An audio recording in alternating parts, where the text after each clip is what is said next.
11.1 का question number 7।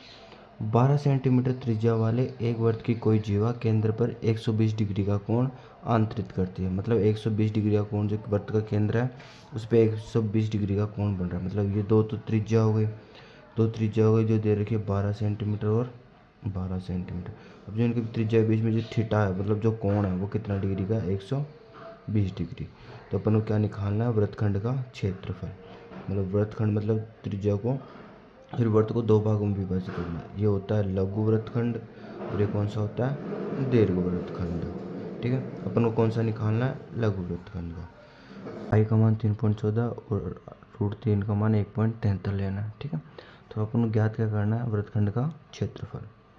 तो वृत्तखंड का क्षेत्रफल का फॉर्मूला क्या होता है अपने पास, वृत्तखंड का क्षेत्रफल।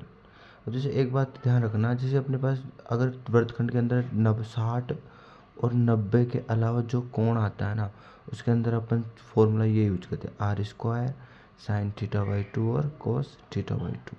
अगर 60 और 90 के अलावा जो कोण आएगा ना किसके अंदर, जब अपन को वृत्तखंड निकालने को बोले तब अपने पास ये फॉर्मूला यूज करना अपन को। तो वृत्तखंड का क्षेत्रफल क्या होता है, त्रिज्यखंड का क्षेत्रफल, त्रिज्यखंड का क्षेत्रफल माइनस त्रिभुज का क्षेत्रफल। त्रिभुज का क्षेत्रफल यहाँ पे यूज करना। तो त्रिज्यखंड का क्या होता है, θ/360 पाई r² माइनस त्रिभुज का अपने पास क्या लेना है, r² sin θ/2 और cos θ/2। ठीक है, अब थीटा का मान कितने डिग्री का है, 120 डिग्री बटे में 360। पाई का मान क्या लेना है, 3.14 और त्रिज्या कितनी है, 12। तो 12 × 12, फिर वही त्रिज्या 12 × 12 साइन थीटा का मान 120 बटे में 2 और कोस 120 बटे में 2।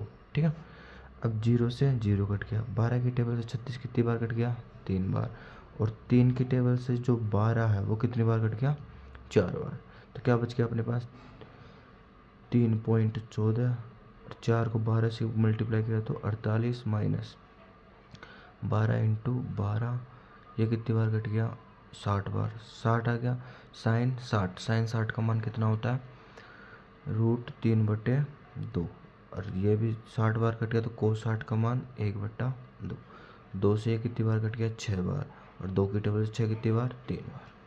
तो 3.14 और 48 को गुणा किया तो अपने पास कितना आएगा, 155.72।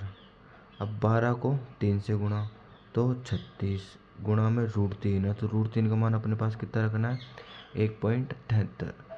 तो 1.73, 150.72 माइनस इन दोनों को, जब इन दोनों को मल्टीप्लाई करेंगे तो अपने पास आंसर आएगा 62.28, 62.28। अब इनको माइनस कर दो, कितना बचेगा, 88.44 सेंटीमीटर स्क्वायर। ये इसका आंसर।